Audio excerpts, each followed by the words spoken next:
Hello అందరికీ. ఈరోజు రాగి సంగటి, అనపగింజలు, చికెన్ కర్రీ. అనపగింజలు అంటే అవరెక్కాయ విత్తనాలు చికెన్ కర్రీ చాలా టేస్టీగా ఉంటుంది. రాగి సంగటితో అది ఈ చలికి వేడిగా తింటే చలి పరిగెత్తాల్సిందే. ఎలా చేయాలో చూద్దాము. 1/2 kg చికెను, 1 కప్పు అవరెక్కాయ విత్తనాలు. బాండ్లు పెట్టేసి ఒక 2 టేబుల్ స్పూన్ ఆయిల్ వేసుకొని జీలకర్ర, ఆవాలు, కరివేపాకు, ఎండుమిరపకాయ వేసేసి వేగిన తర్వాత ఒక కట్ చేసి పెట్టుకున్న ఆనియన్ కూడా వేసుకొని అందులోనే ఈ చికెను, అవరెక్కాయ విత్తనాలు వేసి కొంచెం బాగా కలబెట్టేసుకొని అందులోనే రుచికి తగినంత ఉప్పు, పసుపు పొడి వేసి ఇలా తర్వాతలోనే వేయించుకుంటే టేస్ట్ బాగా వస్తుంది.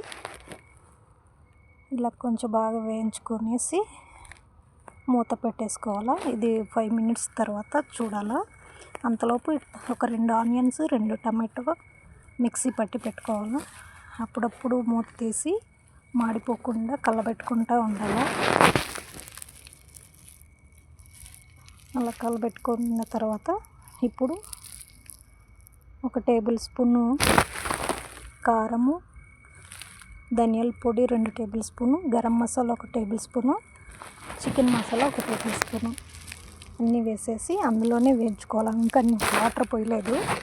ఇప్పుడు మిక్సీ పట్టుకున్న ప్యూరీ, టమాటో ప్యూరీ వేసేసి ఎంత థిక్ కావాలనో అంత వాటర్ పోసి బాగా కలబెట్టేసి మూత పెట్టి ఒక 15 minutes మీడియం ఫ్లేమ్లో ఉడకబెట్టేస్తే అంతే, అవరెక్కాయ చికెన్ కర్రీ రెడీ.